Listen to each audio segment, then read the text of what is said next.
Le docteur Sandra Kennedy a passé plus de 40 ans d'enseignement sur la guérison. En ce qui me concerne, sans enseignement, en pourcentage, peu de gens sont guéris. Mais elle est la meilleure enseignante sur la guérison que je connaisse. Et maintenant, elle a un nouveau livre sur les faiseurs de différence lorsqu'il s'agit de recevoir votre guérison. Sandra, vous avez été plusieurs fois invitée à notre émission. Vous avez fait les notes sur la guérison dans notre Bible surnaturelle et j'ai entendu cela plusieurs fois. Mais je ne sais pas pourquoi, mais quelque chose à propos du miracle que vous avez eu sur votre bouche, vous devez le partager à nouveau. C'est aussi bon pour vous de l'entendre de nouveau. Sid, merci parce que je suis toujours honoré d'être ici avec vous, mais c'est arrivé il y a plusieurs années maintenant. Mon chien est celui qui, accidentellement, j'étais assise sur le bord du siège et le chien a sauté au moment où je me levais, son nez a frappé mon visage, il a fermé sa bouche sur ma lèvre et a arraché ma lèvre de mon nez, presque tout le côté ici, et je ne savais pas comment cela irait à l'hôpital. Pour faire une longue histoire courte, ils ont dû m'opérer le soir même. Ils m'ont dit que cela prendrait 3 à 6 chirurgies avant que je ne puisse avoir l'air normal. Je n'aurais jamais pu à nouveau sourire. Ne jamais pouvoir revoir mes dents. Et bien sûr, la chose choquante de tout cela, c'était quand je suis arrivé, ils m'ont demandé où était ma lèvre. Oh, je ne savais pas que la chose était partie. C'était horrible. À la maison plus tard, et je l'ai trouvée bien sûr sur le sol, mais de toute façon, je n'ai jamais eu d'autre chirurgie. J'ai appliqué les principes que Dieu m'a appris toute cette année de la Bible et prenant la parole du Seigneur, j'ai mis mes photos de moi souriant, prononçant la parole de Dieu sur moi-même, ordonnant à la lèvre de bouger. Je n'ai jamais eu d'autre chirurgie. Personne n'a rien fait à ma lèvre, sauf le Seigneur Tout-Puissant. Est-ce que le médecin a dit quelque chose au sujet de la guérison? Oui, constamment. À chaque fois que je retournais chez lui, il me disait « Je ne sais pas ce que vous faites, mais continuez de le faire. » Et il a essayé de me faire regarder un livre sur mes lèvres fendues et j'ai refusé de le regarder. J'ai dit que je ne voulais pas. Dans ma tête, je veux seulement des photos de moi, souriant et avec un beau look. Votre nouveau livre, c'est Trésor de guérison de la parole de Dieu. Pourquoi? Parce que je vois que les gens n'honorent pas la parole de Dieu. Je vois tellement de gens qui ne reçoivent pas leur guérison et je pense personnellement que cela a à voir avec... je sais que le Seigneur a dit que les gens entendent, mais n'écoutent pas.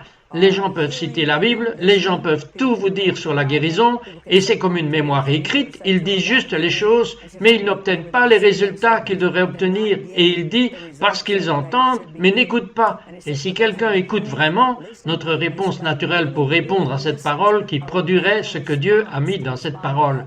Et donc j'ai dit, ok, je vais faire de mon mieux pour prendre les commentaires que tu as mis dans la Bible surnaturelle. Prenez ces commentaires qui sont écrits tous les jours, juste comme une sorte de langage, pour que vous puissiez comprendre ce que Dieu a dit et prendre la décision que c'est la parole de Dieu.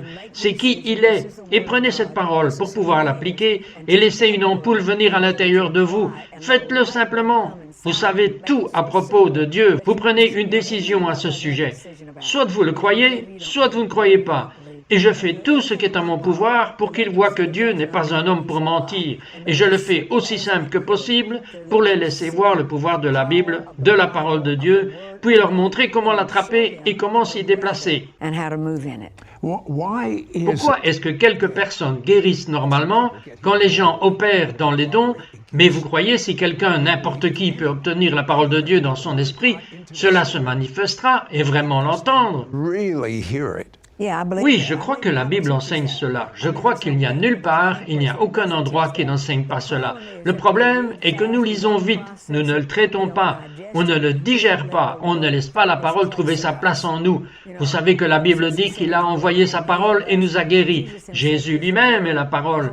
Toute la Bible est Dieu qui nous parle. Nous ne la laissons pas trouver une place en nous. Nous ne lui donnons pas le temps, nous n'y pensons pas assez, la méditer. Je dis toujours aux gens de ne pas essayer de me citer 50 écritures ou 25 écritures, mais trouvez-en une qui vous éclaire. Cher Dieu, oui, je vais y penser, et pensez-y jusqu'à ce que cela devienne une réalité pour vous. que personne ne puisse vous la prendre, car c'est un cadeau de Dieu lui-même. Il vous a donné cette écriture et personne ne peut la prendre. Quand cela pénètre dans votre connaissance à l'intérieur de vous, et vous l'avez faite vôtre, vous l'avez maintenant. Vous dites que nous sommes dans une nouvelle saison. Dans quelle saison sommes-nous? Le Seigneur m'a dit, cite, « Je ne suis pas un prophète, mais j'enseigne de manière prophétique. » Mais le Seigneur m'a dit que nous étions dans une saison d'un grand réveil et d'une grande effusion. Et en même temps, il a dit de rester devant les gens, qu'il revient très bientôt. Constamment, il me fait connaître cette partie. Continuez à dire aux gens que je suis sur le chemin du retour. Continuez de leur dire de me chercher. Mais en même temps, c'est une saison de sérieux. Rassemblez votre vie. Assurez-vous que vous n'êtes pas en train de jouer à l'église. Assurez-vous que vous n'êtes pas juste une personne qui vient à l'Église, mais que vous êtes un disciple du Seigneur Jésus-Christ. Not just a person who comes to church whose name's on the roll, but that you are a disciple of the Lord Jesus Christ. Qu'arrivera-t-il aux gens lorsqu'ils saisissent ces vérités à partir de révélations, enseignants que Sandra a mis en place sur la vie de l'ennemi? Bien, le diable, tout ce que vous avez à faire est de sortir la vérité sur le diable. Vous voyez, je veux dire, le diable raconte des mensonges. Vous prenez la vérité de la parole de Dieu et apportez la vérité de la parole de Dieu et vous la jetez contre son mensonge et vous lui dites la vérité. Et quand les gens se rendent compte que le diable est un menteur et que la parole de Dieu est la plus puissante chose sur la face de cette terre, ils se rendent compte qu'ils peuvent faire confiance à la parole de Dieu. Le peuple de Dieu peut agir comme des fous parfois, mais Dieu n'est jamais un fou. Vous savez, Dieu, ce qu'il a fait, il est fidèle, il est vrai. Et s'il commence à agir sur sa parole, ils commenceront à se voir sortir dans cette fin des jours et être ce que Dieu nous a appelés à être dans ces jours de la fin. Ok, quelqu'un a lu des livres par Kenneth Hagin et d'autres personnes sur la guérison. Et vous savez, lire, et ils ont souffert avec quelque chose sur la condition arthritique, disons, depuis 40 années. Est-il trop tard? Jamais. Il n'est jamais trop tard. Et toujours, si vous regardez votre bouche, voyez de quoi vous parlez. Voyez ce que votre bouche dit, parce que de votre bouche sortira la vie et la mort qui sont au pouvoir de la langue. Et tant de fois nous nous sommes fixés et nous disons que Dieu doit nous guérir et doit nous guérir d'une certaine manière. Dieu n'a pas à nous guérir d'une certaine façon. Dieu est dans les affaires de guérison. Il est le guérisseur, mais il n'est pas obligé de le faire à ma façon. Tout ce que je dois savoir, c'est que ce qu'il dit qu'il a fait pour moi, il l'a fait et a commencé à agir comme il l'a fait et s'attendre à ce que Dieu se fasse connaître dans ma vie. Nous sommes prêts à agir après sa guérison. Oui, il dit que vous commencez à jouer. Minute, vous voyez sa parole. Maintenant, je ne sais pas vous, mais je sais qu'il est temps de libérer des miracles. Nous revenons tout de suite. Miracles. Be right back.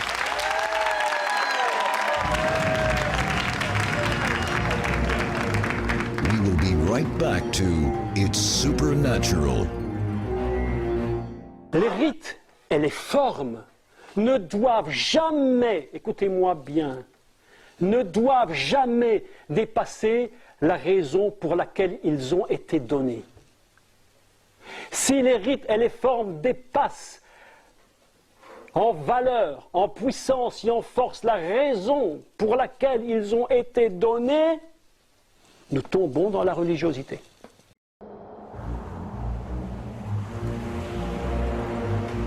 We now return to It's Supernatural.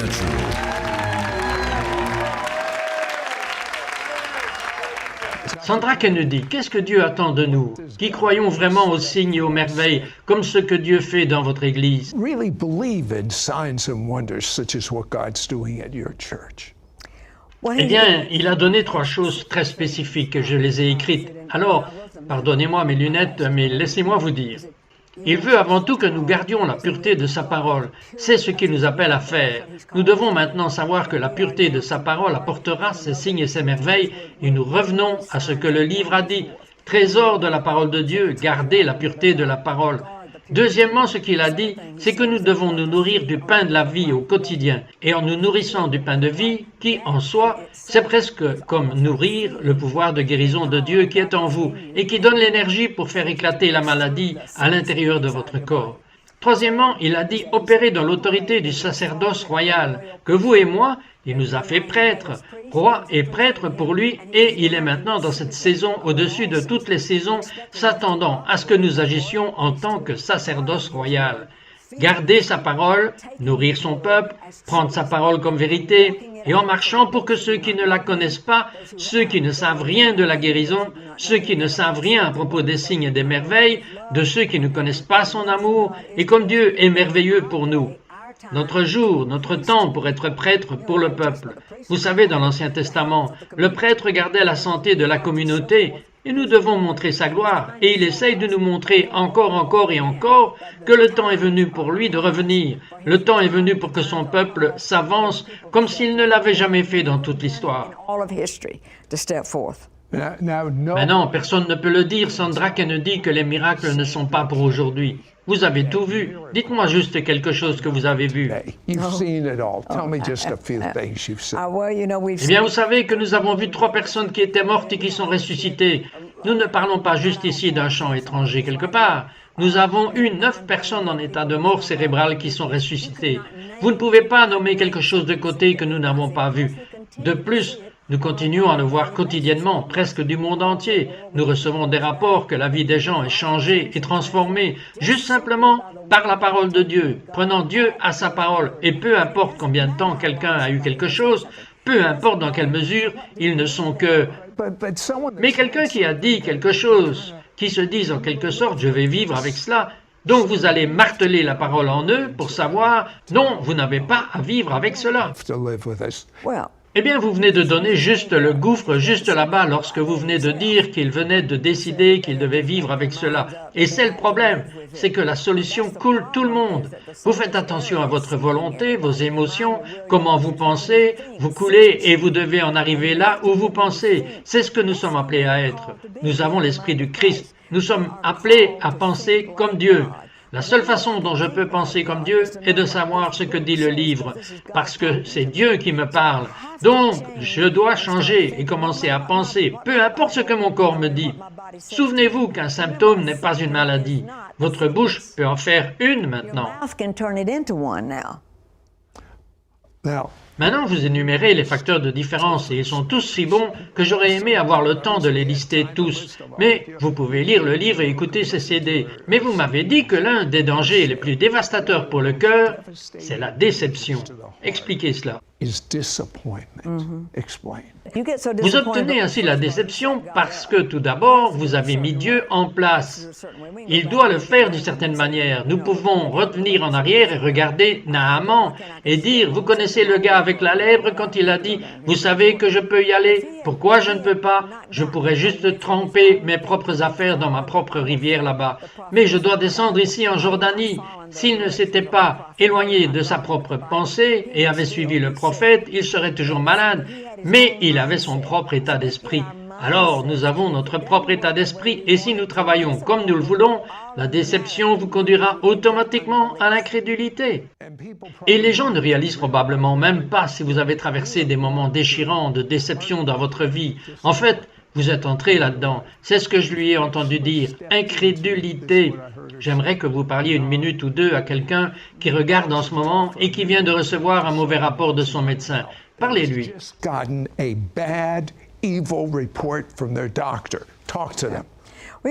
Un mauvais rapport n'est pas la fin de la route. Le rapport est juste ce qu'il dit, un mauvais rapport. Et qu'est-ce qu'un mauvais rapport? C'est l'opposé de ce que Dieu dit. De nouveau, nous retournons au tout début. Vous venez de revenir à ce que la parole de Dieu dit. Si vous ne savez pas ce que Dieu dit, alors que vous n'avez rien sur quoi vous tenir debout, et vous allez être comme si vous étiez dans des sables mouvants. Donc, vous devez revenir à la parole de Dieu. Décidez-vous, qui est votre Dieu? Décidez-vous, d'accord? Est-ce que je vais couler avec un rapport? Oui, le rapport est vrai. Je ne dis pas que ce n'est pas vrai. Je veux dire que c'est peut-être un fait, mais ce n'est pas la vérité. La parole de Dieu est la vérité. Donc, vous devez découvrir ce que Dieu dit. Et ensuite, vous devez prendre une décision entre ce que dit le rapport et ce que Dieu dit. Et ensuite, vous devez prendre la parole de Dieu et mettez-la au-dessus et rendez-la plus puissante dans votre esprit que le rapport. Et puis, vous devez rester avec Dieu, croire Dieu. Et votre clé, votre guerre est la louange et l'adoration. Vous commencez à le louer et à le louer. Je veux dire au milieu des cris et des cris, je te loue Seigneur Dieu, alléluia, je te loue. Peu importe ce qui se passe, vous le louez, et vous le louez, et vous ne permettez pas à la déception de ne pas voir la guérison instantanée, parce que nous voulons tout instantané. Ce que nous faisons, c'est de devoir instantanément décider que notre Dieu est plus grand. Il est le plus grand, il ne peut pas mentir. S'il l'a dit, il le fera. Il est de notre côté, et avec votre bouche, alignez-vous avec la parole de Dieu, et juste avouez ce qu'il dit sur nous, et veillez à ne pas descendre dans la fosse. Et quand vous êtes dans la fosse, cela veut dire automatiquement que vous ne croyez pas dans la parole de Dieu, parce que la parole de Dieu ne vous met pas dans la fosse. Sandra, oui, quand vous avez dit la foi n'est pas le résultat de s'efforcer, que voulez-vous dire? Je veux dire que la foi est abandonnée.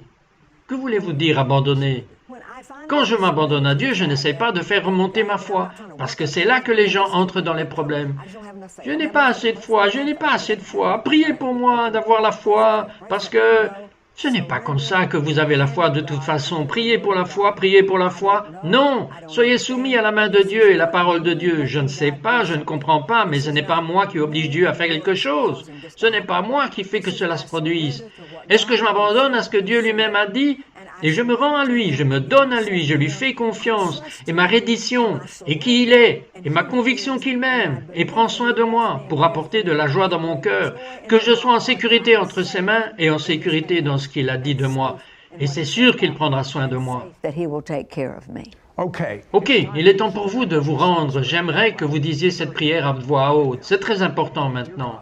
Dites, cher Dieu, je me rends chaque partie de moi à ta seigneurie. Je dis que tu es mon Sauveur et Seigneur. Je te remercie d'avoir versé ton sang pour laver tous mes péchés, Seigneur, pour lesquels je suis tellement désolé. Mais à tes pieds, tu as payé le prix de mes péchés. Tu as payé la rançon et je suis libre. Et maintenant que je suis libre, je m'abandonne en entrant dans mon esprit maintenant. Je veux être un avec toi, Seigneur, au nom de Jésus. Amen. Sandra, priez pour des miracles maintenant. Sandra, pray for miracles right now. Je crois de tout mon cœur que l'onction a été libérée pour que les miracles et les merveilles se produisent dans votre vie. Je crois que si vous levez juste les mains et commencez à le louer avec tout en vous et le remercier, je crois que vous commencerez à voir les courbatures et la douleur quitter votre corps. Je crois que les muscles tendus seront libérés. Je crois que le cancer commencera à rétrécir et à sécher et à sortir de votre corps. Je crois que les cœurs commenceront à battre en rythme au nom de Jésus. Je crois qu'il n'y aura rien, à aucun moment, nulle part. Le brouillard des yeux, et quoi qu'il en soit qui arrive à vos oreilles, s'ouvrira, seulement parce que Dieu est dans les affaires de miracles et que vous êtes d'accord avec lui. Seigneur, tu m'as dit dans cette saison de la fin des temps, dans laquelle nous sommes, et dans cette grande attente, tu as dit que nous devions avoir une attente des miracles et des merveilles, et que ton peuple devrait bouger en eux, et voir que ces choses se passent au quotidien, pas seulement ici. Donc, Père Dieu, je demande que tu libères simplement ta puissance sur ton peuple. Je prie pour que, par la foi, ils s'abandonnent à toi. Père Dieu, avec l'attente dans leur cœur de voir que tu fais des choses qu'ils ne t'ont jamais vu faire. Pourtant, c'est partout dans la Bible qu'ils s'attendent juste que tu es le Dieu surnaturel et que tu es avec des signes et des merveilles qui se produisent chaque fois qu'ils tournent à gauche ou à droite, qu'ils voient des choses arriver, qu'ils pensaient qu'ils ne verraient jamais auparavant. Penser que comme ils sont comme des choses sans issue, cela ne peut être changé. Oh oui, on peut ne pas servir un Dieu sans issue, et je relâche sur vous aujourd'hui, avec toute l'autorité de la parole de Dieu, je libère sur vous le pouvoir de guérison de Dieu, repoussant les ténèbres, repoussant la maladie, repoussant les tumeurs, repoussant toutes les choses que les forces démoniaques ont essayé de vous emmener, et surtout en repoussant la tradition et les mauvais enseignements qui sont venus sur vous, et que vous avez cru que Dieu n'est pas encore dans le travail des miracles. Oui, mon ami, il sait où vous êtes, il vous aime, Et pouvez-vous recevoir ce qu'il a pour vous, simplement en ouvrant votre cœur et en vous soumettant à lui en tant que guérisseur. Surrendering to him as your healer. 2 more. 2 mots de plus. Ce sont des gens qui ont un mal au poignet. La douleur est partie et entre leurs mains, les douleurs que vous aviez entre les mains, c'est parti. Et le cou, c'est parti. Les prostates se rétrécissent en ce moment. En Yeshua, c'est le nom de Jésus. In Yeshua, that's Jesus' name.